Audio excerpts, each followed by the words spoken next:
My name is Carol Ann Whitfield. I'm 53 years old. I live in Knoxville, Tennessee, and I have lived here my whole life in the same county, in the same kind of quiet, in the same careful way I was taught a woman should live. On the Sunday before Thanksgiving last year, my mother looked across the dinner table at me in front of my sisters, my brother-in-law, my adult nieces, and said, with that particular calm she always used like a weapon, "Carol, you are just too much sometimes." I had done nothing wrong, I had said nothing cruel, I had simply smiled too wide and laughed too loud, and apparently that was enough to earn the correction. I didn't cry, I didn't argue. I just nodded, folded my napkin in my lap, and went very still, the way I had been going still for 5 decades. But that night, driving home alone, something shifted inside me, something quiet, something that had been waiting for a very long time. This is the story of what happened after. I want to start by telling you something honest. I am not naturally a quiet woman. That's the thing nobody in my family would tell you because they've never really seen the other version of me.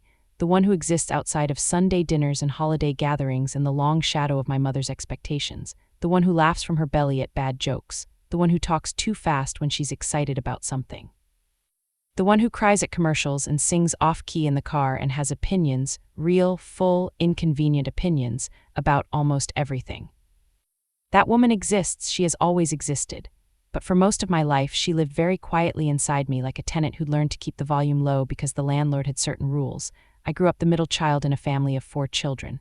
My mother, Ruth Ann Whitfield, now 81 years old and still sharp as a tack, still holding the reins of the family with both hands, was a woman who believed in presentation, not cruelty. I want to be careful about that. She was not a cruel woman in the traditional sense. She didn't yell, she didn't hit, she didn't say the kinds of things that would get a mother called abusive in a therapy office. She was something more subtle than that, and in some ways that made it harder to name. She had a way of making you feel like you had gotten something wrong simply by being yourself too loudly. A look, a word, a pause where approval should have been. My older sister Linda got the looks when she wore clothes that were too bright. My younger sister Donna got the pauses when she talked about her artwork, her feelings, her messy and passionate inner life. And I got the corrections when I was, as my mother put it, too much. Too much laughter, too much talking, too much emotion at the table, too much noise in a quiet house. I understood from a very young age that the goal was to fit, to be pleasant and helpful and undemanding, to smooth over silences with cheerful small talk, to never be the person in the room who required anything, not attention, not accommodation, not validation. The goal was to be easy. And I was good at it. Lord, I was good at it. I became so easy that I practically became invisible. I want to tell you about my marriage because that's really where this story lives, not just at my mother's dinner table, but in the 22 years I spent in a house with a man named Gary. Gary Stearns and I met when I was 28 and he was 32.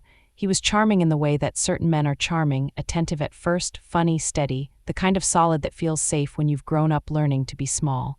We dated for 2 years. We married in June of 2001 in a small church ceremony, and I wore a dress my mother helped pick out, which was lovely and simple and nothing like what I actually would have chosen for myself, because what I would have chosen was a little too much. In the early years, the marriage was fine. We built a life. We bought a house on Cloverleaf Drive, a beige house with white trim and a backyard that got good sun in the afternoons. I worked as an office manager for a dental practice. Gary worked in commercial real estate. We didn't have children, which was a grief I carried quietly and privately, the way I carried most things. We had a dog named Biscuit, a golden retriever mix who loved everyone and ate socks, and for a long time he was the most joyful presence in the house. The trouble with a marriage like ours is that it doesn't fall apart in a dramatic way. It falls apart the way a house with a slow leak does, room by room, quietly, while you keep painting over the water stains. There was the year Gary's company had a bad quarter and he was stressed and withdrawn for months, and I absorbed all of it. I stopped mentioning that I was tired. I stopped mentioning that I had been having headaches. I started getting up an hour earlier to make sure the house was orderly and the coffee was ready and tea. Here was nothing in his environment that would add to his stress. I did this without being asked. I did this because it was the natural thing to do, the way water finds the lowest level, the way I had always moved. There was the year my own career hit a moment of real possibility. A position opened up at a larger medical group, a practice manager role that would have meant more responsibility and a significant salary increase, and the office director who'd known me for 6 years told me directly that I was her top candidate. I went home and mentioned it to Gary over dinner, and he said, that would be a lot more hours, wouldn't it? and went back to his mashed potatoes. I didn't apply. And I didn't think about it again for a long time, and when I did think about it, I told myself it had been the right choice because our life had a rhythm and the rhythm was working. There was the year my sister Donna went through her divorce and needed me, and I was there for her fully, completely, without reservation. I drove to Nashville twice a month. I answered phone calls at midnight. I sat with her on her kitchen floor and let her cry, and I held her hand. And somewhere in that year, I realized that the full, present, completely engaged version of me that I gave to Donna, that woman, almost never appeared in my own house. In my own house, I was the managed version. The appropriate version, the version that had been trained not to need anything. Donna once said to me in the middle of one of those late-night phone calls, "Carol, you are the most emotionally generous person I know. How are you doing? How are you really doing?" I said, "I'm fine, honey, this is about you." She was quiet for a moment and then she said, "You always say that." I didn't know what to do with that, so I set it aside. I was good at setting things aside. There was the year my mother's health declined briefly, a hip surgery, then a long recovery, and I drove to my parents' house in Maryville every weekend for 4 months. Not Linda, who lived closer. Not David, my brother, who had work commitments. Me. I was the one who took off Monday mornings, reorganized her medications, made sure my father was eating properly. I did it without complaint because that was what you did, and because deep down, maybe, I was still hoping that one day my mother would look at me with the pure, uncomplicated warmth I had been wanting my whole life. She never quite did. She appreciated what I did. She said thank you. But there was always something held back, some invisible expectation I was still failing to meet even when I was doing everything right. I think about that now. I need to paint this moment carefully because I want you to understand exactly how it happened, how ordinary it was, how quiet, how the thing that finally broke something open in me was not a grand cruelty but just another ordinary small erasure. We were at my parents' house. The whole family, my mother Ruth Ann, my father Dale, my sister Linda and her husband Tom, my sister Donna, my niece Kayla and her husband Brent, and my niece Paige, who was 24 and had just gotten into graduate school for environmental science. Gary was there too, sitting at the far end of the table, talking to Tom about football. Paige was telling us about her program, about what she hoped to study, about a professor she'd already been corresponding with, and her excitement was contagious and wonderful, and I was so proud of her that I could feel it physically, this warmth rising in my chest. And I laughed. I said something like, "Paige, that is absolutely incredible. You are going to do remarkable things." And I said it loudly, fully, the way you say something when you mean it completely. And my mother, from the head of the table, in that particular measured tone, said, "Carol, you are just too much sometimes." Not cruelly, that's the thing, not with anger, with a mild, tired patience, as though I were a child who kept tipping over her juice glass after being told twice. The table went quiet for half a second. Paige's smile flickered. Donna looked at her plate. Tom reached for the rolls. And I said nothing. I smiled. I adjusted my napkin. I smoothed my dress and took a small sip of water and made myself very still, the way I had always made myself still, and the conversation moved on, and that was that. I drove home alone that night. Gary had left earlier, some work thing he'd forgotten about, and I had stayed to help clean up because of course I had. And driving home on the dark highway with the radio off and the heater running and the Tennessee countryside going past in the dark, I let myself feel it. The anger came first, hot and sudden and almost foreign because I had kept it so well managed for so long that I barely recognized it as mine. I was angry at my mother for reducing me in front of my family with 5 words. I was angry at my sisters for looking away. I was angry at Gary for leaving early. And then the anger went still, like a wave reaching its peak and sliding back, and what was underneath it was grief. I was 52 years old, and I was grieving the woman I had not been allowed to be. That's when I started to cry, not the polite, quiet kind of crying I had perfected, the kind you do in the bathroom with the fan on, the ugly kind, the kind where your whole face changes shape and sounds come out of you that you didn't know you were holding. I pulled over somewhere outside of Maryville on a quiet road with the dark fields on either side, and I cried for a long time. When I was done, I sat in the silence of the car and I said out loud to no one, to the dark, "I am not too much, I am exactly enough." It felt ridiculous to say, it felt necessary to say, it felt like the first true thing I had said out loud in a very long time. What I saw in those long, quiet January evenings was this: I had organized my entire life around the needs and comfort of people who had not organized theirs around mine. I want to sit with that sentence for a moment because I know how it sounds. It sounds like a grievance, it sounds like blame, and I spent a lot of time working through the difference between blame and truth because they can look similar from a distance. Blame says, these people are bad and they owe me. Truth says, this is what happened and it has had consequences and I get to acknowledge it. The truth was, I had spent decades being the person who held everything together, who anticipated every need, who asked for very little and gave very much, who had learned so early and so thoroughly to make herself small that I had genuinely forgotten, on most days, what the large version of me even felt like. The truth was, my marriage had been, for at least the last 10 years, a place where I managed and maintained and supported and organized and received in return a kind of comfortable indifference. Gary wasn't unkind, he simply wasn't there. Emotionally, he had vacated the space where a partner should live, and I had been so trained to be undemanding that I had never said, directly and plainly, I need more than this. I started saying it. The confrontation. Not dramatically, not with ultimatums or accusations, just truthfully. One evening in late January, I sat down at the kitchen table while Gary was eating leftover soup and watching the news, and I said, Gary, I need to talk to you about something. He looked at me with mild surprise and said, sure, what's up? I said, I feel lonely in this marriage. I have felt lonely for a long time, and I haven't said anything because I didn't want to make it into a problem, but I'm making it into a problem now because I think it is one. He looked at his soup. He said, I don't know what you mean, I'm here. I said, being in the same house isn't the same as being present. He said, I work hard, I'm tired. I said, I know you're tired, I'm tired too, but I need you to be here with me, Gary, not just in the house, here. He said, I don't know what you want me to do differently. And there it was, the thing I had always known and never let myself fully acknowledge. He didn't know what I wanted because I had never let myself want anything clearly enough to ask for it. I had been so busy being easy that I had made it impossible for him to know that something was wrong. That conversation lasted about 15 minutes. Gary finished his soup. He turned the television back up. He said he'd think about it. He didn't bring it up again. I went back to my therapist that Wednesday. She said, how did it feel to say that? I said, terrifying, and also like taking off a coat I'd been wearing for 20 years. She smiled. She said, that's what it is. I had started writing, not formally, not a blog or a journal in the organized sense, just notes in a spiral notebook I kept in my bedside drawer.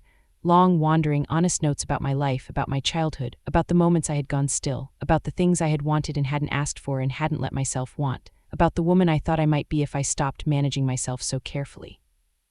Writing is a strange kind of mirror. When you write the truth down, you can't look away from it the way you can when it's just a thought in your head. It stays there on the page and it looks back at you. And I found, reading back through those pages, that I had a life, a full, complicated, interesting, valuable life that I had been living at about half volume for most of my adult years. I also did something in March that felt enormous at the time and seems, looking back, so overdue that I can barely believe it took me this long. I applied for a job. I found a practice administrator position at a large orthopedic group. 2 locations, 12 providers, a team of 15 administrative staff, a real leadership role, the kind of thing I should have pursued a decade earlier. I updated my resume, which took 3 evenings and several rounds of encouragement, and I applied. I didn't tell Gary. That felt important, doing it myself, for myself, without seeking his approval or his lukewarm, I did it quietly and privately, and with a kind of fierce internal satisfaction that surprised me with its intensity. They called me for an interview within a week. I remember sitting in my car before that interview, in my best gray blazer, saying quietly to myself, you are allowed to want this, you are allowed to be good at things. I went in, I interviewed with the medical director and the office director and 2 of the lead providers. I was, and I say this not with vanity but with the particular pleasure of finally, fully showing up excellent. I was prepared and confident, and I had opinions and I expressed them directly, and I didn't manage myself down into pleasantness. I was fully, completely there. They offered me the position 2 days later. The salary was 31% higher than what I was making. I sat in my car in the parking lot of my old office and cried again, not the grief kind this time, something else, something that felt like oxygen. Gary and I continued the couple's counseling for about 4 months. He tried, I believe. He genuinely tried, in the way that a person tries when they've been asked to change something fundamental and they're not entirely sure they want to, but they're also not ready to say so. He started asking how my day was. He started occasionally putting his hand on mine at the dinner table. small gestures. Sincere, I think, but gestures that came from effort rather than from any real shift in who he was or what he wanted from a marriage. In our counseling sessions, he said, "Carol has been different lately." He meant it as a complaint. The counselor asked, "Different how?" Gary said, "More demanding, more loud." I heard myself say very calmly, "I've been more honest, that's what you're noticing." Gary looked at me, the counselor looked at me, and something in the room shifted in a quiet but significant way. What I had wanted from our marriage, what I had wanted all along, I was realizing was partnership, real partnership, the kind where two people are genuinely interested in each other's inner lives, where there is curiosity and warmth and presence, where you feel at the end of a long day that there is someone who truly knows you and wants to. Gary didn't know how to be that person. I don't think it was malice. I think he had married the easy version of me and found the real version difficult, and the honest truth, the truth I sat with for a long, long time before I let myself say it, was that he wasn't wrong, that the marriage had changed. What had changed was that I was finally in it. The conversation happened in August, a Tuesday evening, warm, the windows open, the sound of the neighbor's lawn mower fading in the distance. We sat on the back porch. Biscuit was lying in the yard, the light was going golden. Gary said, "I feel like I don't know who you are anymore." I said, "I think you're just starting to know who I actually am." He said, "I don't know if I can be what you need." I said, "I know that too." There was a long quiet, the lawn mower somewhere in the distance, a bird going past overhead, Biscuit's slow, steady breathing. I said, "I think we've been very good partners in building a life. I think we've been kind to each other, but I think we both know that what we've had isn't what either of us actually needs." Gary said after a long moment, "Probably." It's a strange thing, the ending of a marriage that has been comfortable and kind and essentially lonely. There's no dramatic moment, there's no villain, there's just two people sitting on a porch in the August heat, finally saying something honest to each other, and the quiet that comes after. My mother called me in September and said in her careful voice, "Carol, are you sure about this? Marriage it requires sacrifice, you know." I said, "I'm familiar with sacrifice, Mom." A pause, "I just don't want you to be alone." I said, "I've been alone in a marriage for 20 years, this is different." Another pause, then quietly, "Is this about what I said at dinner?" I had not expected that. I sat very still for a moment, not the old stillness, but a new kind, deliberate and clear. And then I said, "It's about a lot of things, but yes, it's partly about that." My mother was quiet for a long time. When she spoke, her voice was different, softer, more uncertain, without the practiced control. She said, "I didn't mean to hurt you." I said, "I know you didn't, but you did, and it's not just that dinner, it's a lifetime of that dinner. A lifetime of being made to feel like I was too much to be allowed to just be." She said, I was raised to believe that a woman shouldn't." I said, "I know how you were raised, and I understand it. But I'm 52 years old and I'm done making myself small to make other people comfortable. I love you, but I'm done." She said in a very small voice, "I'm sorry."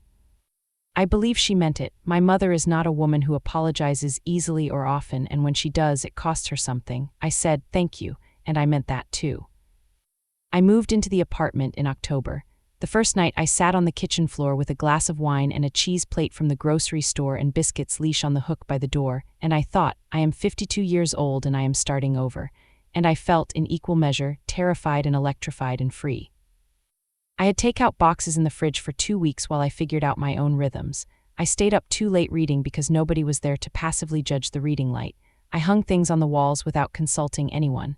I chose colors not beige, not safe, but a deep sage green in the living room that my mother would probably find too much and that I find absolutely perfect. I bought a plant and named it Gerald. I started cooking again, not the managed, practical dinners I'd been making for years, but real cooking, trying things, failing, trying again, inviting Donna over on weekends to eat pasta that was too salty the first time and perfect the third. I started running. I had run briefly in my 30s and then stopped because it felt self-indulgent to spend an hour on myself. I started again in November, slowly, embarrassingly slowly, shuffling around the neighborhood at dawn in the cold, my breath making clouds. By February, I was running 3 miles. By April, 5. I signed up for a 10K. My sister Donna called me one evening in the winter and said, "Can I tell you something?" I said, "Of course." She said, "You seem different." I said, "Different how?" She said, "Bigger, you seem bigger. When you called me last week about the page thing and you were so happy about it, you just let yourself be happy. You didn't manage it, you were just you, and I realized I haven't seen that in you in so long that I'd almost forgotten what it looked like." I sat with that for a while, then I said, "I've been learning how to take up my actual space." She laughed, a warm, wet laugh. She said, "Good, it's a big space, it suits you." There was a moment around March that stays with me. I was presenting a report on operational efficiency to the partners, 15 minutes, organized and clear, and afterward one of the senior physicians stopped me in the hallway and said, "You are very good at this, I hope you know that." I said, "Thank you, I'm learning too." She gave me a long look, then she smiled and said, "Don't take too long." I had wasted so much, but grief for time lost is not the same as failure. You can mourn the woman you didn't get to be in your 30s and still be fully and completely the woman you are now. Let me tell you about Thanksgiving this year, the one that came around 12 months after the dinner that changed everything. I drove to my parents' house on the Sunday before. I brought a pie, a real one from scratch with the lattice crust that takes an hour but that I finally had the time and the patience to make. I walked in and my mother was in the kitchen and she turned when I came in and she said, "That looks beautiful, Carol." No qualifier, no that looks nice, but just that looks beautiful. I set the pie on the counter and I hugged her, a real hug, the kind I hadn't always let myself give because it felt too much, too demonstrative, and she hugged me back tighter than I expected. We made the dinner together, the two of us, with Donna helping and Paige sitting on the counter eating raw cranberries and making everyone laugh. My mother told a story about her own mother, a funny story, and she laughed at it, and I laughed too loudly without checking myself. She didn't say anything, she just laughed along. At the table, we went around saying what we were grateful for. When it came to me, I said, "I'm grateful for the year I just had. It was the hardest and the best year of my life. I'm grateful for the people in this room, and I'm grateful for finally understanding that I am not too much, I am exactly enough." There was a brief, charged silence. And then Paige said, "Yes, you are, Aunt Carol," with complete conviction, like she'd been waiting her whole young life for someone to say it out loud. My mother looked at me across the table. Her eyes were bright, brighter than I'd seen them in years. She didn't say anything, but she reached out and put her hand on top of mine, briefly, the way she almost never did, and she squeezed. That was enough, more than enough. I'm writing this in my sage green living room on a Saturday morning, with Gerald the plant on the windowsill and Biscuit asleep at my feet. He stays with me on weekends now and treats this apartment like it has always been his, and a cup of coffee th. And I made just the way I like it, no compromise, and the kind of quiet that I chose rather than the kind that was chosen for me. I run 5 miles on Tuesday and Thursday and Saturday. I lead a team of 15 with something close to joy. I call Donna on Tuesday evenings. I have a group of women I have dinner with on the first Friday of every month, and we talk about real things, meaningful things, and sometimes we talk about absolutely nothing, and we laugh so loud that the people at the next table look over, and I don't manage myself down for them. Gary and I are friendly, genuinely comfortably friendly. We run into each other occasionally and there is no bitterness. He seems lighter, actually, like he had also been carrying something he didn't know how to name. I think we freed each other in the end. I think about the woman in that car, pulled over on the dark road outside Maryville, crying into the quiet. I think about her with tenderness, with a complicated mixture of love and grief, with the wish that I could go back and say something true to her. What would I say? I would say you are allowed to be loud, you are allowed to want things, you are allowed to fill the whole space of your own life rather than folding yourself carefully into the corners of everyone else's. I would say being easy is not the same as being loved. I would say you are not too much, you have never been too much, you have been, every single day of your entire life, exactly and completely enough. She already knew that, she just needed someone to confirm it. It turned out in the end that person had to be herself.